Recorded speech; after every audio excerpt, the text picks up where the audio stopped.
नमस्कार, आपण पाहतात धाडस मराठी न्यूज। ढानकी शहरात सध्या खुलेआम सुरू असलेल्या मटका जुगाराच्या अड्ड्यामुळे सर्वसामान्य नागरिकांमध्ये तीव्र संताप व्यक्त होत आहे। जर हे कायदेशीर असेल तर मग सर्वसामान्य नागरिकांनाही ढानकी शहराप्रमाणे खुलेआम मटका जुगार चालवण्याची परवानगी द्यावी, असा संतप्त सवाल आता नागरिक उपस्थित करीत आहेत।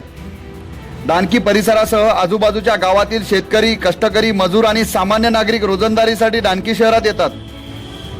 मात्र याच ठिकाणी सुरू असलेल्या जुगाराच्या अड्ड्यामुळे अनेक जण व्यसनाच्या आहारी जात असल्याच्या खंत नागरिक व्यक्त करत आहेत। अनेक कुटुंबांची आर्थिक परिस्थिती बिघडत असून संसार उद्ध्वस्त होण्याची वेळ आल्याची बोलले जात आहे। नागरिक, विविध राजकीय पक्ष आणि सामाजिक संघटनांनी अनेक वेळा पोलीस प्रशासनाकडे तक्रारी केल्याचा दावा केला जात आहे।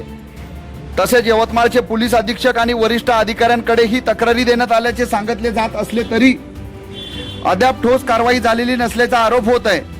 ढानकी शहरात हे सर्व काही संगनमताने सुरू असल्याचा गंभीर आरोप काही नागरिक व्यक्त केला जात आहे। या आरोपाची निष्पक्ष चौकशी करून सत्य जनतेसमोर आणावे अशी मागणी होत आहे। आता या संपूर्ण प्रकरणात स्थानिक आमदार, खासदार आणि वरिष्ठ प्रशासनाने स्वतः लक्ष घालून अवैध जुगार व्यवसायावर कठोर कारवाई करावी। तसेच या व्यवसायाला जर कोणाचे संरक्षण किंवा वरदहस्त असेल तर त्याचीही सखोल चौकशी करून कायदेशीर कारवाई करावी, अशी सर्वसामान्य नागरिकांची जोरदार मागणी आहे।